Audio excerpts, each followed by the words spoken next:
Hello students, good afternoon. और हमारे पास में अब इस वीडियो में गॉस थ्योरम का अगला application that is electric field due to non conducting uniformly charge sphere. हमारे पास में टॉपिक है इलेक्ट्रिक फील्ड निकालेंगे हम लोग। ये हमारे पास में नॉन कंडक्टिंग स्फीयर है, चार्ज यहाँ पर, चार्ज यहाँ पर, चार्ज यहाँ पर, वॉल्यूम में चार्ज जो है यूनिफॉर्मली डिस्ट्रीब्यूटेड है। इसका रेडियस है कैपिटल आर। और इस पर्टिकुलर डिवाइस की वजह से यहाँ पर एक पॉइंट ले लो भाई, यहाँ पर एक पॉइंट ले लो, अंदर एक पॉइंट ले लो, बाहर एक पॉइंट ले लोगे, तो यहाँ से लेकर के यहाँ तक का डिस्टेंस अगर स्मॉल आर है तो तीन केस आपके पास से बनते हैं। Small R is greater than capital R, small R is equal to R, small R is less than R. Small R is greater than capital R बाहर हो, small R is equal to capital R यहाँ पर हो, small R is less than capital R यहाँ पर हो। तीन point पर आपने क्या निकालना है, इलेक्ट्रिक फील्ड। कैपिटल आर क्या है, इस पर्टिकुलर नॉन कंडक्टिंग स्फीयर का रेडियस। ये हमारे मिनिमम टारगेट है, आज का मिनिमम टारगेट। अच्छा, क्या मान रहे हो आप? हम मान रहे हैं यहाँ पर कि जो हमारे पास में चार्ज इस पर्टिकुलर वॉल्यूम में डिस्ट्रीब्यूटेड है वो यूनिफॉर्मली डिस्ट्रीब्यूटेड है, और इस पर्टिकुलर स्पेस में ये हमारे पास में नॉन कंडक्टिंग स्फीयर अंदर वॉल्यूम में चार्ज यूनिफॉर्मली डिस्ट्रीब्यूटेड है। एक टर्म हम लोग मान रहे हैं gamma. Gamma is equal to volume charge density, that is charge per unit volume.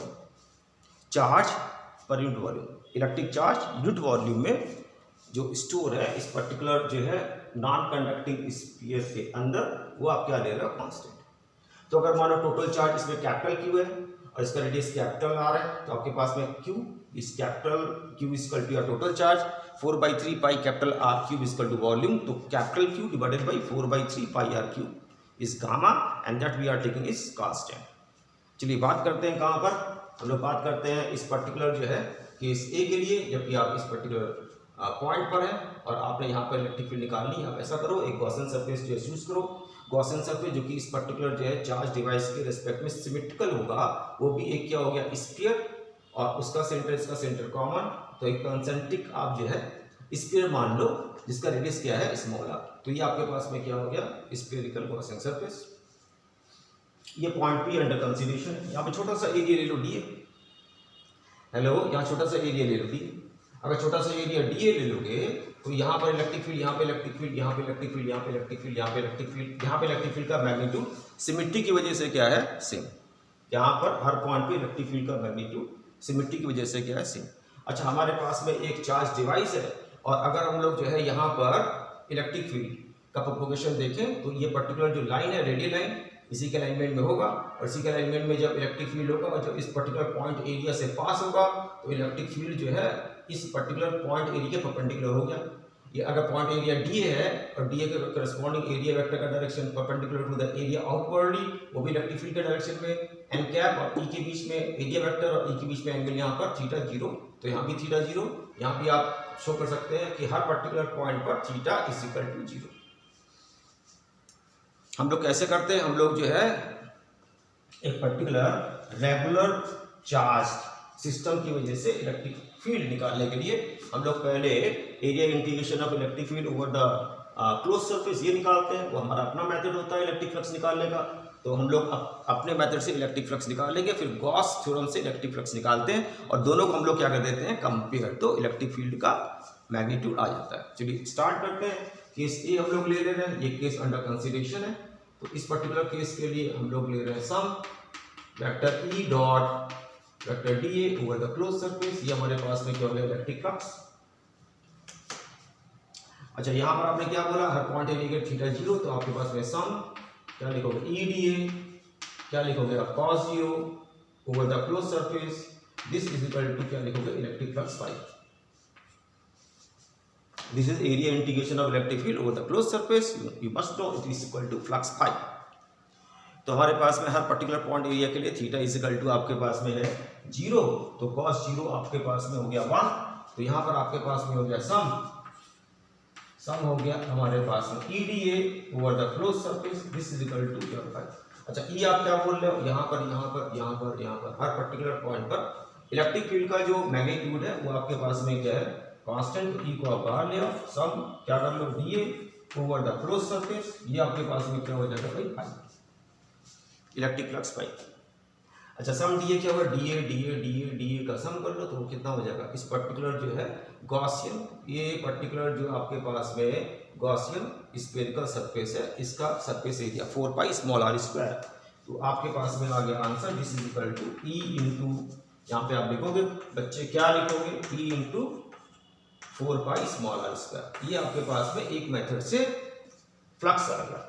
Gauss क्या कहता है, गॉस कहता है अगर इससे फ्लक्स निकालना है तो अंदर जितना चार्ज है उसको जो एप्सिलॉन नॉट से डिवाइड कर दो। इस वॉल्यूम में कितना चार्ज, अगर वॉल्यूम 4/3 पाई आर क्यूब ले रहे हो और उसको गामा से मल्टीप्लाई कर दे रहे हो तो आपका क्या आ जाएगा, आपका इस पर्टिकुलर वॉल्यूम के अंदर नेट चार्ज आ जाएगा। अगर गॉस थ्योरम देखोगे तो गॉस थ्योरम कहता है phi equal to net charge inside gamma multiply by 4/3 pi into capital R cube divided by क्या हो गया एप्सिलॉन नॉट। वो कहता है नेट चार्ज इनसाइड इस पर्टिकुलर जो है नॉन कंडक्टिंग स्फीयर में total charge gamma into 4/3 pi R cube divided by epsilon net charge inside divided by epsilon naught is the electric flux according to the Gauss theorem। तो Gauss theorem का result आ गया। अच्छा, Gauss दादा कहते हैं कि भैया ना तो तुम्हारा फ्लक्स गलत है और ना हमारा फ्लक्स गलत है, दोनों को कंपेयर कर दो तो क्या आ जाएगा, इलेक्ट्रिक फील्ड आ जाएगा। तो कंपैरिजन के लिए आप यहाँ पर आ जाओ, यहाँ पर आपके पास में वैल्यू है gamma into 4 pi divided by 3 को नीचे ले जाओ 3 epsilon not 3 epsilon naught into क्या हो गया आपके पास में आर क्यूब। ये बराबर आपके पास में क्या हो गया E into 4 pi small R square. ये हो गया। तो अगर आप देखोगे तो आपके पास में जो 4 पाई है ये 4 पाई है का टर्म, तो क्या बच जाएगा आपके पास में इलेक्ट्रिक फील्ड आउटसाइड हो जाएगा। आप लिख सकते हो क्या गामा, आप लिख सकते हो गामा इंटू कितना into R cube divided by आपके पास में आ गया 3, आपके पास में आ गया 3 epsilon naught into small R square, 3 epsilon naught into small R square gamma into R cube divided by 3 epsilon naught small R square. ये आपके पास में आउटसाइड कोई पॉइंट होगा तो उस पर्टिकुलर पॉइंट पे इलेक्ट्रिक फील्ड का मैग्नीट्यूड। इसे हम लोग रीराइट अगर करें, थोड़ा सा रीराइट करें तो रीराइट में फिर कोई बात नहीं हो, रीराइट करना है बस। क्या करना है, E इज इक्वल टू हमारे पास में आ गया gamma divided by gamma into R cube divided by आपके पास में आ गया 3, आपके पास में आ गया एप्सिलॉन नॉट इंटू आपके पास में आ गया स्मॉल आर स्क्वायर। ये आ गया आपके पास में electric field outside gamma R cube 4/4 is getting cancel और 3 एप्सिलॉन नॉट आर स्क्वायर आ गया। तो is inversely proportional to R square. आप इसको ऐसे भी कर सकते हो कि पूरे इस पर्टिकुलर वॉल्यूम में जितना भी चार्ज है सेंटर पे रख दो और पॉइंट चार्ज वाला फॉर्म लगा दो तो यहाँ पे फील्ड आ जाएगी। पूरा जो आपके पास में चार्ज है सेंटर पे रख दो और पॉइंट चार्ज वाला फॉर्मूला लगा दो 1/4π0 Q/r स्क्वायर, तो भी आपके पास में इस पर्टिकुलर नॉन कंडक्टिंग स्फीयर की वजह से बाहर किसी पर्टिकुलर पॉइंट पे इलेक्ट्रिक फील्ड आ जाएगा। तो हमें याद रखना चाहिए कि हमारे पास में जो इलेक्ट्रिक फील्ड है आउटसाइड वो inversely proportional to R square होती है। वो कह रहा है कि आगे बात करें, अगर हम लोग जो है R square to capital R पे है, यहाँ पर है, यहाँ पर, यहाँ पर, यहाँ पर, यहाँ पर, हर पॉइंट पर अगर हम लोग सरफेस पे इलेक्ट्रिक फील्ड निकालना चाहते हैं तो कैसे निकालेंगे, बात करते हैं उसकी।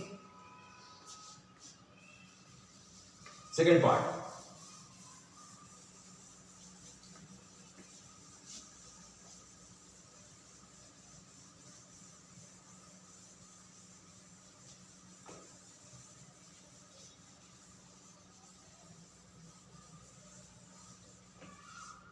इसको डिलीट कर देना। डिलीट हो गया हमारे पास में।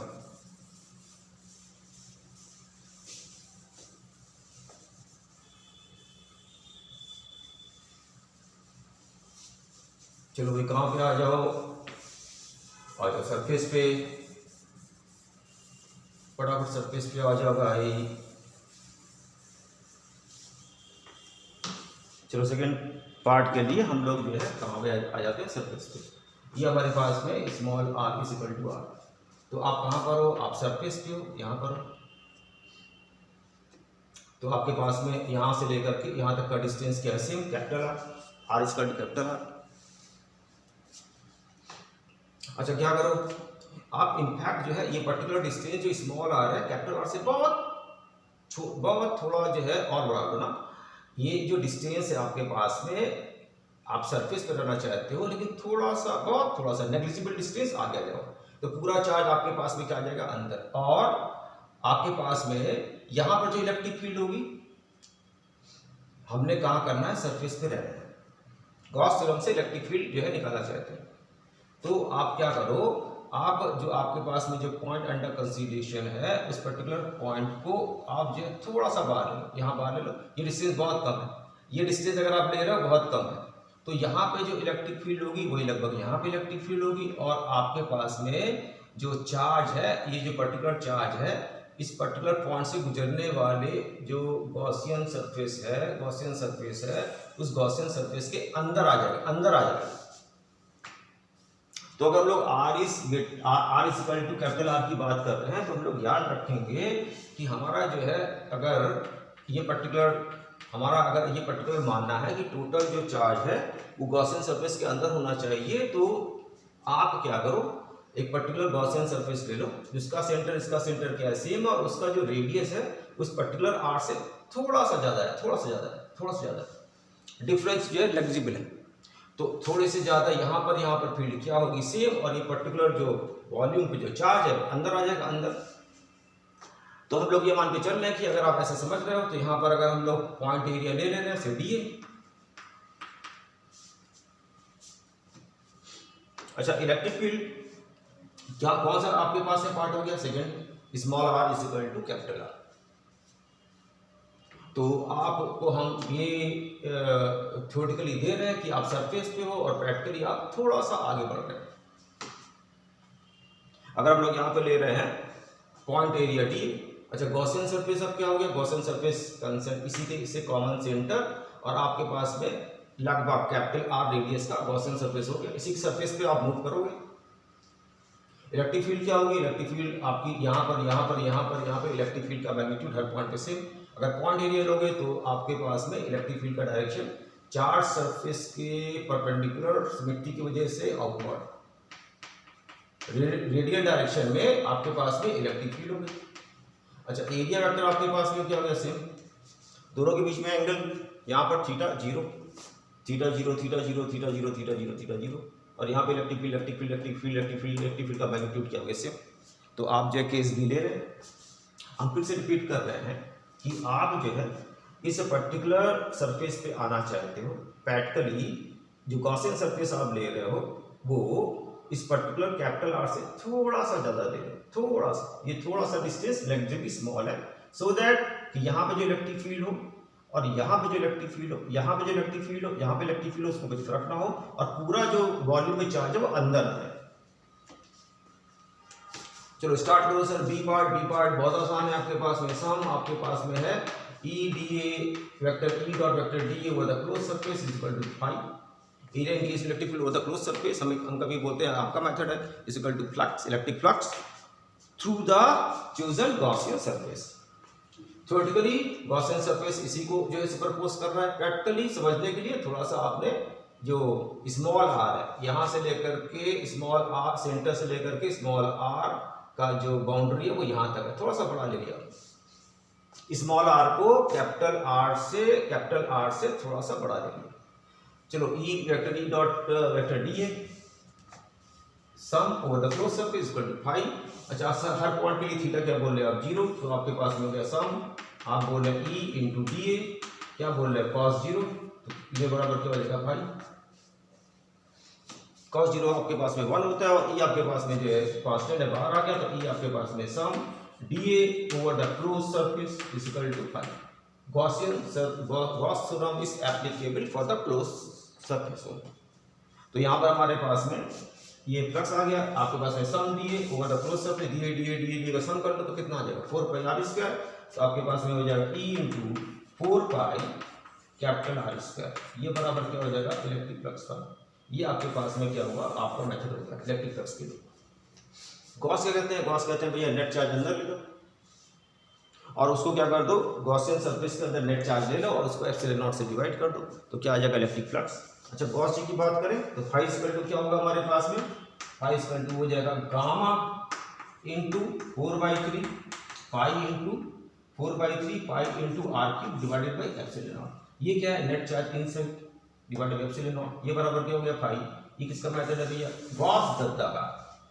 दोनों को आप कंपेयर कर लो तो आपको क्या मिल जाएगा, इस पर्टिकुलर बाउंड्री पे आपको क्या मिल जाएगा, इलेक्ट्रिक फ्लक्स वाह। इस पर्टिकुलर पॉइंट, एक्सिस में अगर दोनों कंपेयर कर लोगे तो इस पर्टिकुलर पॉइंट पर क्या मिल जाएगा, इस पर्टिकुलर नॉन कंडक्टिंग सरफेस के हर पॉइंट पे क्या मिल जाएगा, इलेक्ट्रिक फील्ड, इलेक्ट्रिक फ्लक्स वाले इलेक्ट्रिक फील्ड। चलो कंपेयर कर लेते हैं। तो हमारे पास में आ गया गामा, गामा है भैया, आर नहीं है, gamma into 4/3 pi into R की डिवाइडेड बाई एप्सिलॉन नॉट। ये बराबर क्या आ गया, ये बराबर आ गया ई इंटू क्या 4 पाई आर स्क्वायर। ये आ गया 4 पाई उड़ गया, 4 पाई उड़ गया, एक यहाँ से आपके पास मुड़ गया, क्या पावर 1 बन बचेगी। ई की वैल्यू कितनी आ गई, ई की वैल्यू हमारे पास में आ गई है, अब क्या आ गई है आपके पास में आ गया, दिस इक्वल्स टू गामा, ठीक, दिस इक्वल्स टू गामा, ये गामा का सिंबल है भैया, डिवाइडेड बाई क्या करोगे 3 एप्सिलॉन नॉट, पाई है नहीं है, 4 पाई वो तो उड़ गया। अच्छा ऊपर क्या बचा आपके पास में आर, ये आपके पास में क्या हो गया, ई की वैल्यू कहाँ पर, यहाँ पर, यहाँ पर, यहाँ पर, यहाँ पर, सेंटर से कैपिटल आर डिस्टेंस पे, सेंटर से कैपिटल आर डिस्टेंस पे सरफेस, ये आपके पास में वैल्यू आ गई किसकी, इलेक्ट्रिक फील्ड की। अच्छा अगर आप जो है गामा की वैल्यू रखोगे तो गामा इक्वल टू क्या हो जाएगा, capital Q divided by 4/3 pi R Q, तो ये वही बन जाएगा। अगर गामा की value capital Q divided by 4/3 pi capital R Q रखोगे तो ये वही बन जाएगा क्या, जैसे कि आपके पास में पूरा वॉल्यूम में जो चार्ज है वो सेंटर पे आ गया और आपने पॉइंट चार्ज वाला फॉर्मूला लगा दिया तो आपको इलेक्ट्रिक फील्ड का एक्सप्रेशन आ गया। मतलब इस पर्टिकुलर नॉन कंडक्टिंग के लिए बाहर किसी पर्टिकुलर पॉइंट पर सरफेस पे पूरे चार्ज में क्या करो, सेंटर पे लो और पॉइंट चार्ज वाला फॉर्म लगा दो, क्या आ जाएगा, इस पॉइंट पे इलेक्ट्रिक फील्ड, बाहर किसी पॉइंट पर्टिकुलर पॉइंट पे इलेक्ट्रिक फील्ड, ये बोला जा रहा है। कहाँ पे आ जाओ सर, सी केस में आ जाओ, सी केस के बारे में बात कर लेते हैं, सी केस के बारे में।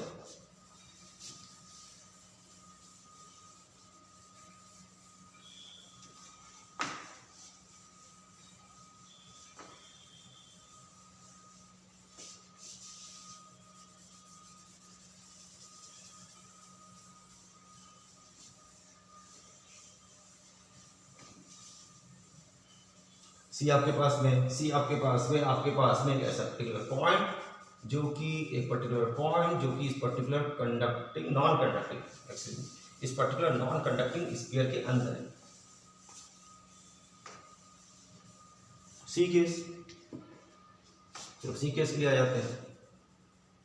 क्या कर लो, एक पर्टिकुलर पॉइंट सिलेक्ट कर लिए, यहाँ पर नॉन कंडक्टिंग स्फीयर के अंदर ये पर्टिकुलर पॉइंट सिलेक्ट कर लिया। यहाँ से कितनी डिस्टेंस है इसकी, से स्मॉल आर, ये डिस्टेंस।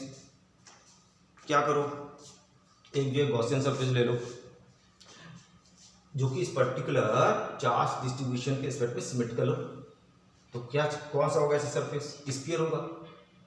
स्फीयर उस पर्टिकुलर गॉसियन स्फेरिकल सरफेस का सेंटर से रेडियस आर, तो ये हो गया आपके पास में।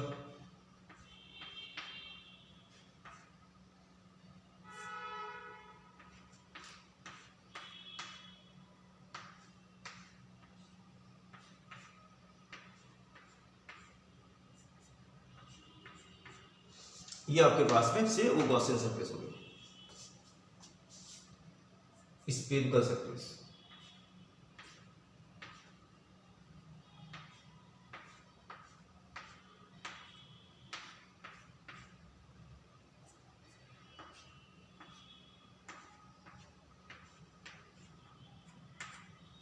ये हो गया, रेडियस कितना है, स्मॉल आर। क्या करना चाहते हो, यहाँ पर यहाँ पर यहाँ पर यहाँ पर यहाँ पर यहाँ पर आर डिस्टेंस पे, सेंटर से आर डिस्टेंस पे इलेक्ट्रिक फील्ड कितनी होगी, नॉन कंडक्टिंग में कंडक्टिंग, कंडक्टिंग अगर होता तो अंदर फील्ड कितनी होती, 0। नॉन कंडक्टिंग अगर आपके पास में है तो आर डिस्टेंस पे, सेंटर से स्मॉल आर डिस्टेंस पे, small R is less than capital R पे इलेक्ट्रिक फील्ड निकालनी है। तो कैसे करोगे, सिमेट्री की वजह से। फिर से यहाँ पर क्या करोगे, पॉइंट एरिया ले लो, पॉइंट एरिया से डी, सिमेट्री की वजह से, सिमेट्री की वजह से यहाँ से स्मॉल आर, यहाँ से स्मॉल आर, यहाँ से स्मॉल आर, यहाँ से स्मॉल आर, यहाँ से स्मॉल आर, यहाँ से स्मॉल आर डिस्टेंस पे इलेक्ट्रिक फील्ड का मैग्नीट्यूड क्या है, सिम। और सिमेट्री की वजह से इलेक्ट्रिक फील्ड क्या होगी, इलेक्ट्रिक फील्ड होगी आपके पास में उस पर्टिकुलर पॉइंट एरिया पे परपेंडिकुलर, रेडियली आउटवर्ड। तो इलेक्ट्रिक फील्ड यहाँ पर क्या है, रेडियली आउटवर्ड, ऐसे दिखला दो भाई, electric field radially outward, point area के परपेंडिकुलर। अच्छा, हमारे पास में एरिया वेक्टर, ये एरिया वेक्टर एन कैप का डायरेक्शन है, एन कैप और ई के बीच में एंगल कितना हो गया, 0।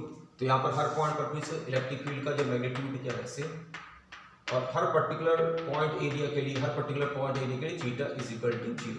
तो क्या करो, ये गॉसियन सरफेस हो गया, स्मॉल आर रेडियस का, क्या करो, area integration of electric field over the close surface, ये आप यूज कर लीजिए। सी पार्ट के बारे में बात कर रहे हैं, तो यहाँ पर आप लिख रहे हैं क्या, vector E dot vector D over the close surface, ये बराबर क्या हो जाएगा, पाई, इससे निकलने वाला फ्लक्स। तो आपके पास में ये हो गया सम, क्या बोल रहे हो, ई डी ए, आगे cos 0 over the close surface, ये बराबर हो गया पाई, ई आप बोल रहे हैं कांस्टेंट, और आपके पास में हो गया sum D A cos 0 equal to 1, आपके पास में हो गया E sum D A over the close surface equal to आपके पास में पाई, ये बराबर कितना हो जाएगा, 4 पाई आर स्क्वायर। तो इसे क्या लिख सकते हो आप, इसे लिख सकते हो E into 4 pi small R square, ये लिख सकते हो आप, E into 4 pi small R square. ये फ्लक्स आ गया किसके मेथड से, आपका मेथड या area integration of electric field over the close surface से फ्लक्स आ गया। अब किसकी बारी है, गॉस जी की बारी। वो क्या कहते हैं, वो कहते हैं फ्लक्स निकालना, तो भैया ऐसा करो, इसके अंदर जो नेट चार्ज है उस पर्टिकुलर नेट चार्ज को आप जो है क्या करो, इस पर्टिकुलर स्मॉल आर रेडियस के इस पर्टिकुलर वॉल्यूम के अंदर जितना नेट चार्ज है उस पर्टिकुलर नेट चार्ज को एप्सिलॉन नॉट से डिवाइड कर दो, तो क्या आ जाएगा, सेम फ्लक्स आ जाएगा, E into 4 pi R square. चलो उनकी बात सुन लेते हैं, वो कहते हैं phi is equal to net charge in this volume, इस पर्टिकुलर स्फीयर का वॉल्यूम कितना है, वॉल्यूम है 4/3 pi small R cube, 4/3 pi small R cube. तो गामा क्या बताता है, यूनिट वॉल्यूम में गामा चार्ज है, तो 4/3 pi small R cube volume में कितना चार्ज होगा, ये बराबर हो जाएगा gamma into 4/3 pi small R cube this divided by epsilon naught, इतना आ जाएगा भैया, ये क्या हो जाएगा, charge divide by epsilon naught, और इतना क्या आ जाएगा, इतना आ जाएगा इलेक्ट्रिक फ्लक्स, किसके मेथड से, गॉस थ्योरम से, गॉस थ्योरम कहता है net charge inside divided by epsilon naught. तो ये आपके पास में आ गया गॉस थ्योरम से इलेक्ट्रिक फ्लक्स, दोनों को कंपेयर कर दो, कंपेयर करें भाई, तो हमारे पास में आ गया E into 4 pi small R square this is equal to, क्या बोलोगे, गामा, ये गामा है भाई, ये मेरा आर है, गामा है, 4/3 pi into small R cube divided by, ये स्मॉल आर है, गामा है, बार बार स्टूडेंट को बताना पड़ता है, डिवाइड बाय एप्सिलॉन। तो दोनों से हमने जो है क्या कर दिया, दोनों मेथड से फ्लक्स को हमने कंपेयर कर दिया। ई की वैल्यू आ जाएगी, पुराना मेथड है, तो हमारे पास में 4 पाई, यहाँ भी 4 पाई कैंसिल, तो आपके पास में स्क्वायर, यहाँ पे पावर बचेगी 1, और आप ई को एक तरफ छोड़ो, तो ई बराबर आपके पास में कितना आ जाएगा, गामा, और आगे कुछ 4 आएगा कि नहीं, 4 तो हमारे पास में सर नहीं आ रहा है, फिर हमारे पास में 3 एप्सिलॉन नॉट आएगा कि नहीं, 3 एप्सिलॉन नॉट हमारे पास में आ रहा है, 3 मल्टीप्लाई बाई एप्सिलॉन नॉट, तो 3 एप्सिलॉन नॉट हमारे पास में हो गया, और पावर आपके पास में r ऊपर हो गई, ई की वैल्यू आपके पास में आ गई, E equal to gamma divide by 3 epsilon naught into r raise to the power 1। r क्या है, यहाँ से लेकर के यहाँ तक डिस्टेंस, तो यहाँ पर आपके अगर r बराबर 0 तो फील्ड यहाँ पर क्या है 0, और जैसे जैसे जैसे जैसे r की वैल्यू बढ़ाते जाओगे फील्ड की वैल्यू जो है लीनियरली बढ़ेगी, मैग्नीट्यूड में लीनियरली बढ़ेगी। फिर से E into 4 pi R square को अगर हम लोग ने क्या किया, net charge divide epsilon naught Gauss flux से अगर हम लोग ने कंपेयर कर दिया, दोनों फ्लक्स बराबर है, तो आपका 4 पाई कैंसिल, यहाँ पे पावर 1 बचेगी, तो हमारे पास में gamma divide by 3 epsilon naught into r raise to the power 1, यहाँ पे ई की पावर क्या है 1, r raise to the power 1 है। इसके बाद इनसाइड आपकी जो इलेक्ट्रिक फील्ड है वो सेंटर से जैसे जैसे डिस्टेंस बढ़ाते जाओगे डिस्टेंस के हिसाब से लीनियरली वेरी करती, लीनियरली वेरी, बाहर किसी पर्टिकुलर पॉइंट पर inversely proportional to R square. तो सर ऐसा ग्राफ भी तो बनाओ, क्या इलेक्ट्रिक फील्ड वर्सेस आर का graph, electric field versus R का ग्राफ।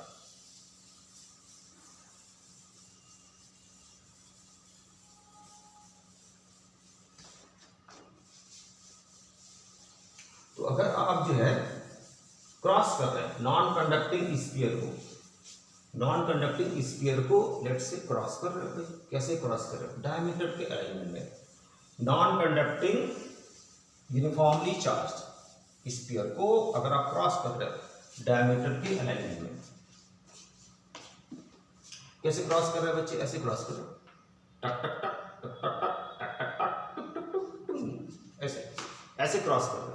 तो इलेक्ट्रिक फील्ड का वेरिएशन दिखाना है। चलो ये हमारे पास में क्या है? सेंटर, तो यहाँ से हमने एक लाइन ऐसे ड्रॉ कर ली और हमारे पास में फिर जो क्रॉस कर रहे हो आप लेट से ग्रीन बोर्ड के प्लेन में डायमीटर के अलाइनमेंट में ऐसे क्रॉस कर रहे हो,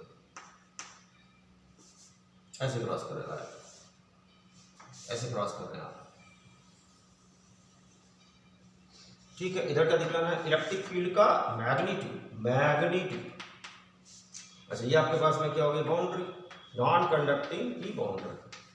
अच्छा यहाँ पर आपके पास में क्या हो गया? नॉन कंडक्टिंग की बाउंड्री। नॉन कंडक्टिंग क्या? Non conducting uniformly charge sphere की बाउंड्री।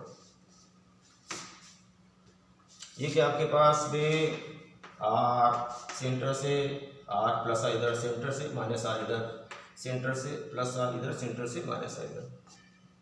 क्या कहना चाह रहे हैं सर? अब ग्राफ के बारे में लीनियरली वेरी करता है, is directly proportional to R. तो ये हो गया भाई ग्राफ। सर ठीक से बनाओ, ग्राफ बहुत जरूरी है। मैथमेटिकल टूल्स और ग्राफ बहुत जरूरी है। मैथ्स भैया फिजिक्स की लैंग्वेज हो जाती है, मैथ्स फिजिक्स की लैंग्वेज। तो फिजिक्स अगर अच्छी करनी है तो मैथ्स भी अच्छी होनी चाहिए, ऑब्वियस। स्ट्रेट लाइन वेरिएशन ये हो गया इलेक्ट्रिक फील्ड।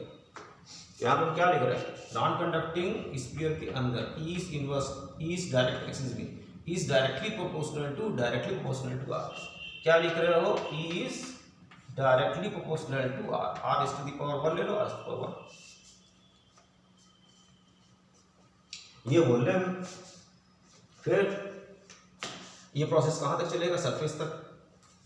उसके बाद में inversely proportional to R square, ऐसे जाओगे inversely proportional to R square, ऐसे जाओगे भैया, यहाँ से भी ऐसे जाओगे inversely proportional to R square.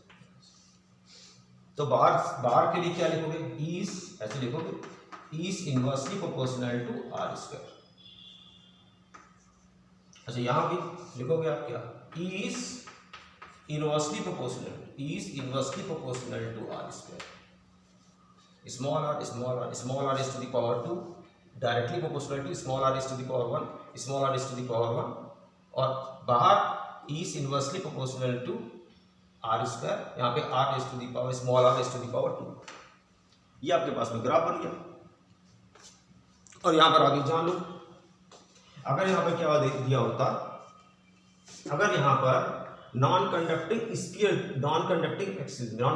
के लिए तो आपने अंदर ड्रॉ कर लिया है क्या?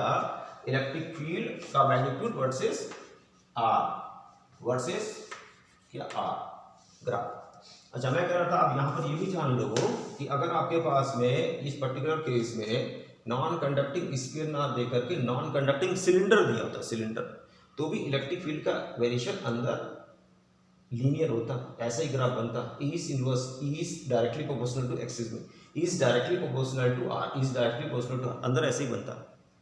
अगर यहाँ पे क्या दिया होता? Non conducting cylinder, non conducting long straight cylinder, तो उसके लिए भी आपके पास में यहाँ पर जो वेरिएशन बनता वो आपके पास में ये बनता, is directly proportional to R raise to the power 1, is directly proportional to R, linearly vary करता। अगर मान लो कि आपके पास में यहाँ पर इसकी जगह पर क्या दिया होता? नॉन कंडक्टिंग शीट दी होती, नॉन कंडक्टिंग शीट जिसकी की थिकनेस बहुत ज़्यादा नहीं है, नॉन कंडक्टिंग शीट, तो उसके लिए भी इलेक्ट्रिक फील्ड का जो वेरिएशन होता वो directly proportional to R is to the power 1 होता, मतलब उसका ई वर्सेस आर डायग्राम ऐसे ही होता। नॉन कंडक्टिंग स्फीयर के लिए, नॉन कंडक्टिंग लॉन्ग सिलेंडर के लिए, नॉन कंडक्टिंग थिन शीट के लिए यही ग्राफ फॉलो होते हैं। ये आप जो मेमोराइज कर लीजिए। अब इससे रिलेटेड एक और बहुत इंपॉर्टेंट पॉइंट अभी छूटा होगा, उसको अगले वीडियो में तैयार करेंगे। वो ये है कि अगर हमने जो इलेक्ट्रिक पोटेंशियल की इक्वेशन निकालनी हो किसके लिए, बाहर किसी पर्टिकुलर पॉइंट पर सरफेस पे अंदर, तो इलेक्ट्रिक पोटेंशियल इस पर्टिकुलर सिस्टम की वजह से कैसे निकालोगे इलेक्ट्रिक पोटेंशियल, और उसका ग्राफ कैसे प्लॉट करोगे, वो भी एक इंपॉर्टेंट टॉपिक है। अच्छे स्टूडेंट्स को उसके बारे में संज्ञान जरूर लेना चाहिए। चलो आज की वीडियो में इतना ही। Thanks for